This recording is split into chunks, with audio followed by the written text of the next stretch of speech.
We're coming closer to discovering this law in our universe because something strange is going on. Galaxies don't seem to be following the rules. They're rotating at speeds faster than the gravity that's generated by their visible matter should be able to hold together.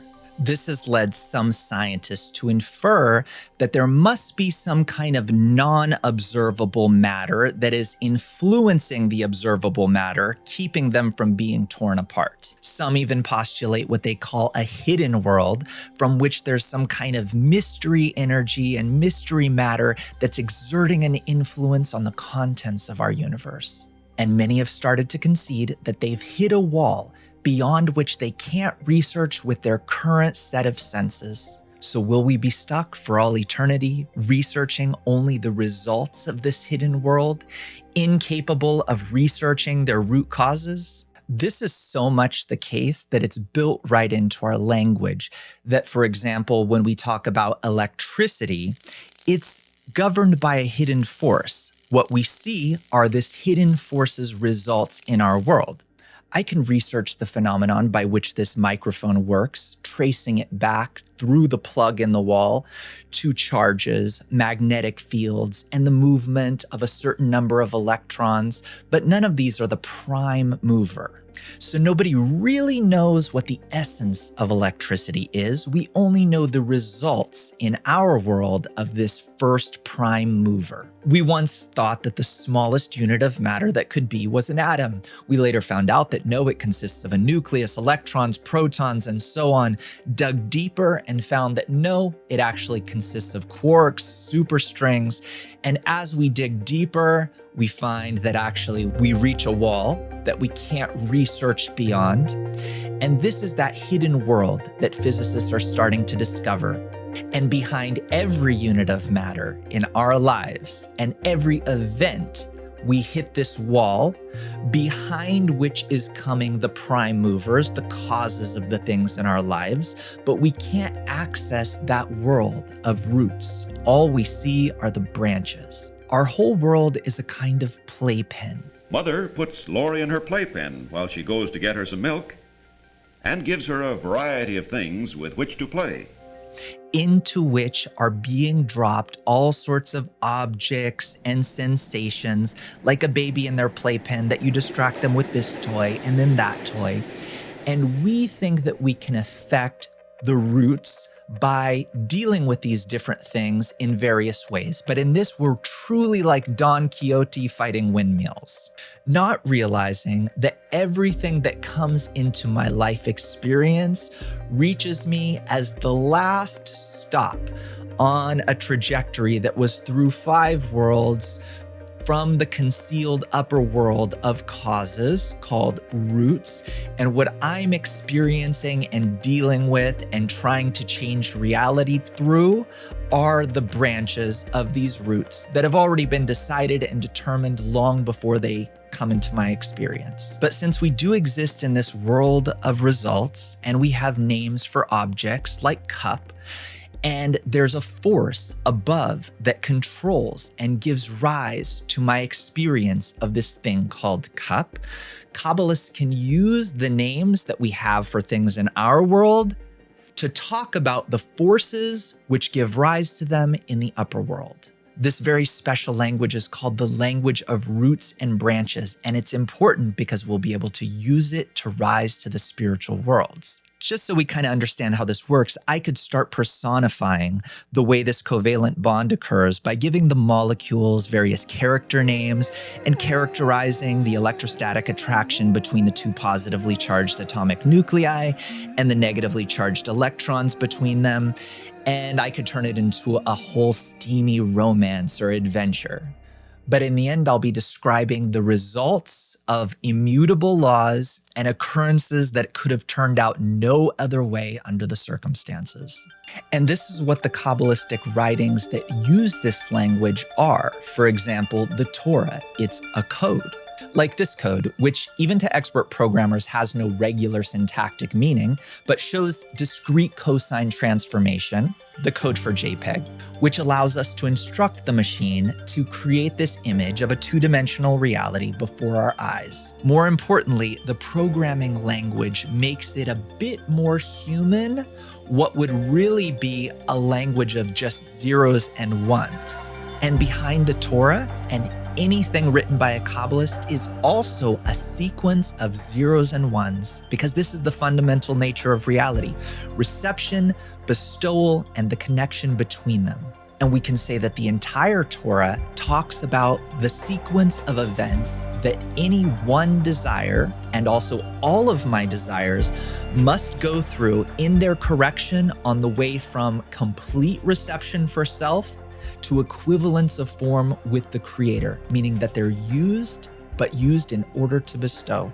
But, and this is very important, just like with that molecule bonding, where we wrote that whole poem, that romance of how the two molecules fell in love and were attracted and came close to one another, in the end we understand that it's all laws, there's no free choice there, and it's the same with the Torah story. It's describing a system of laws, an interplay of forces that could take place in the correction of a desire to receive.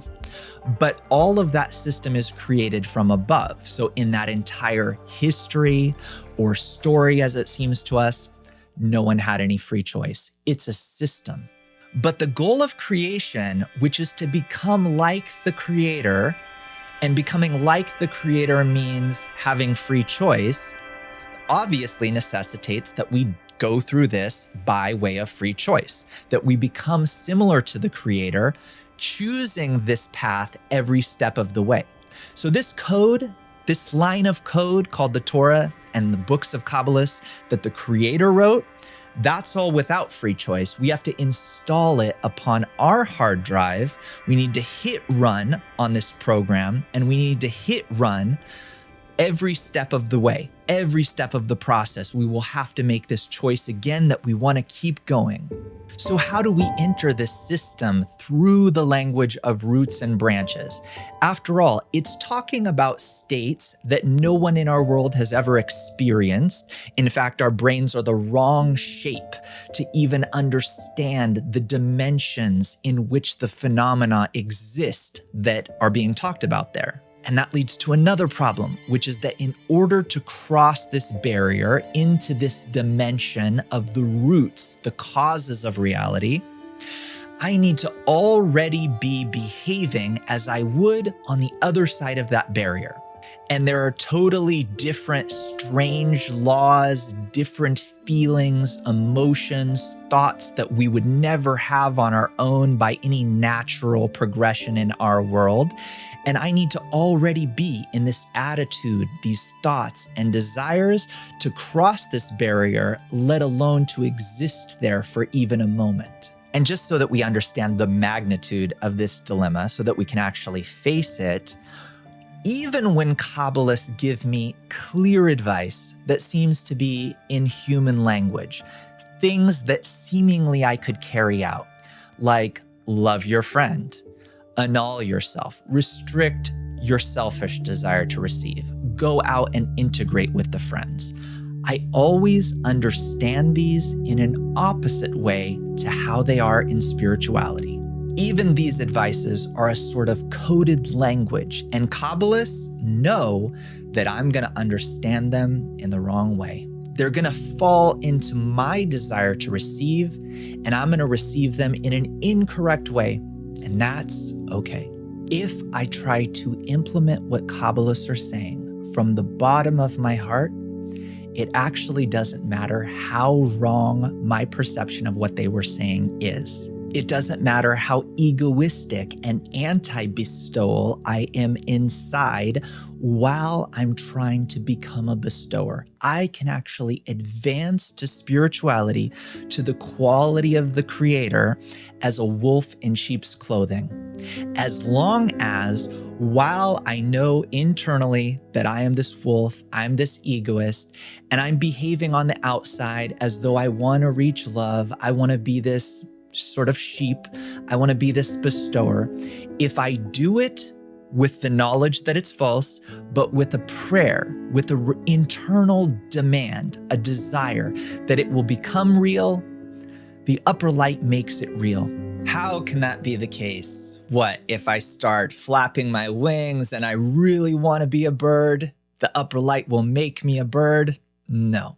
It turns out that there are states that exist within me that are part of the program of creation. Becoming a bird isn't one of them. And I can reach them gradually. And in me exist all of the states that Kabbalists write about. Moses, Pharaoh, the people of Israel, the escape from Egypt, Partsufim, Sfirot, worlds, Ein Sof, all of them exist inside you. That's why it's possible to unlock these states. Just imagine Moses of the Torah, not a person, a state within you, but you don't know how to locate these states. They're spiritual states, full experiences in the 5 senses that start out only as an idea and actually manifest around us as a reality if we're able to locate them within us. Right now, I dwell from moment to moment in every thought, only in the kinds of thoughts and desires around which can manifest the reality that I'm used to. And the seeming persistence of this reality around me, and that's why I think it's real, is that I always stay in such kinds of thoughts. Every moment of my life, I'm like a kind of amnesia patient that has lost all memory and sensation of the life of joy and family that I used to exist in. And I have a loving son that knows just what to do. So he, pretending to be just some caretaker, takes me to all of the places that I used to take him as a little boy. And by visiting these specific places that had sentimental value for us, I'm gradually awakened to the point where I start remembering, oh my God, I had a wife and kids and a whole life, and I'm reawakened. It all starts flooding back to me, the whole life, and my life and world of sensations and beauty returns.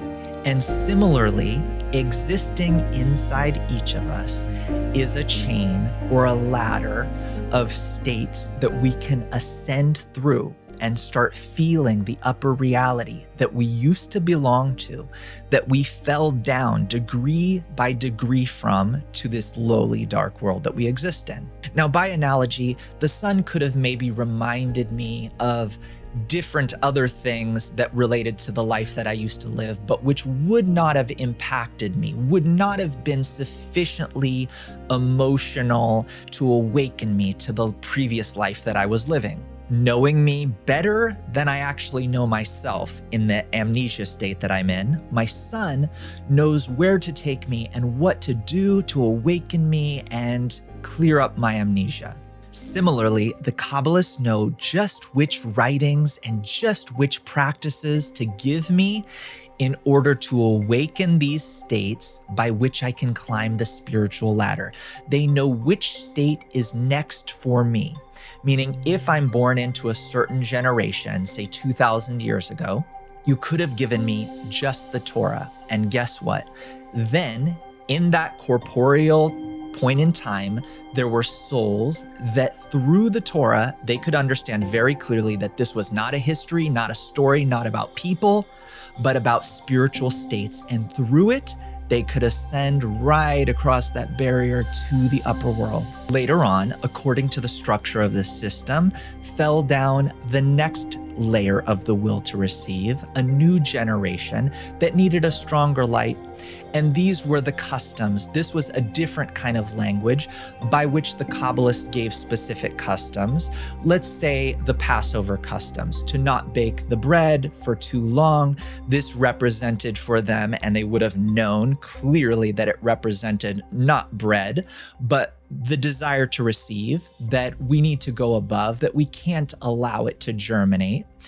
And different customs related to Passover, what it means to leave Egypt and ascend to the land of Israel. And eventually we reach the last generation, the last layer of the will to receive, towards which such writings are not strong enough.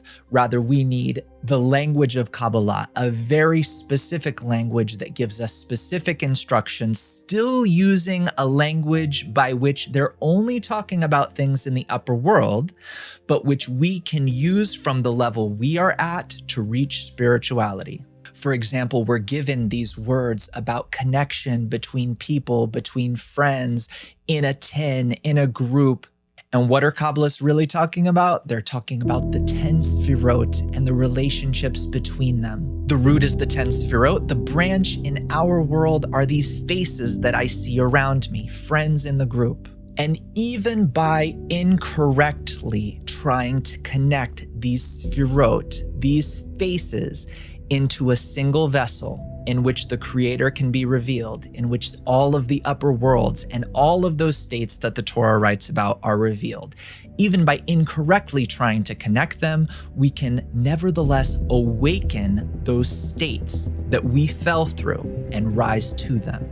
That's why those who study the wisdom of Kabbalah and who nullify themselves to the teaching enough to actually practice what's being advised by the Kabbalists, they start to feel very quickly sparks. They start to feel sensations that don't belong to this world. These are the beginnings of that first spiritual state. Now, all of the states through this chain of what are called reshimot, memories, all of the states are states of connection, the result of which is the revelation of a good state, a better state, and even the spiritual upper world in which the Creator is revealed. All of these states stand before us. There's nowhere else to go except through this chain, more quickly or more slowly.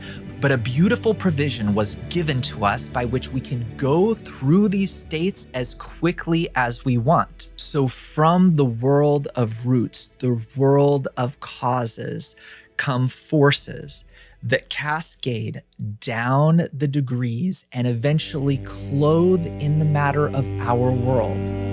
Now, if the state of our connection with the rest of reality is one of lack of connection, these forces clothe in our world and manifest as all sorts of political games, even nuclear wars, all sorts of criminal, bad events. But we can create for ourselves a mini model of humanity in a Kabbalistic group in which we can try to actually connect, and we can feel what stands in the way of this connection, which, were it to happen by natural forces, would have manifested in all sorts of hatred between people, between dictatorships, leaders of countries, and maybe resulted in wars and all sorts of really unpleasant phenomenon. But in a group, because of the power of the group, we can deal with this force of disconnection that we feel by rising above it to love without any of these bad results that manifest in our world otherwise. So this is how we, by free choice, move through this program of creation that the Creator has created.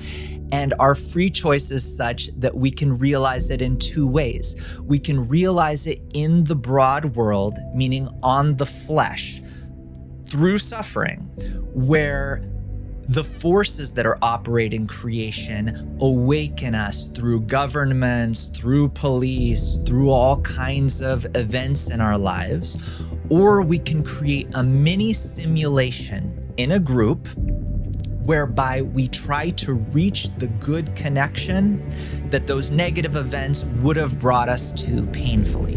Those painful events are in the pipeline, on their way to us. They're lined up in front of us.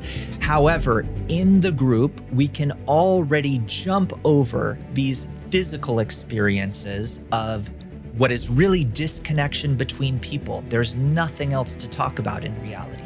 We can leap over these disconnections while they're still small, while they're still at the level of forces. They're still at the level of, I don't really want to connect with this person. I don't really like this person, or feel like connecting right now, or I'm bored with this connection right now. We can jump above those, and before it manifests into big problems, we can simply deal with it at the level of the root. So according to the next state of connection that humanity and me as a part of humanity have to reach, there's forces that are coming from the root level that are cascading down to me, getting ready to clothe in matter through all sorts of tanks and police and wars and different events in our world. Before they clothe into matter, I can recognize them in the group as these forces of rejection that I don't really want to connect. I don't want to connect, but in my group exists this atmosphere that connection is good. And thus I can overcome this force of disconnection that would have manifested in my life and in humanity, in the world, as all sorts of much more painful things than this little force of not wanting to connect that I feel in the group. And this is very special because it means that here there is a system through which we can overcome all of the problems, all of the things that the prophets wrote about the end of days that could happen to humanity, and all of the negative things that humanity sees pretty clearly on the horizon. We can overcome them in this simulator called the Kabbalistic group.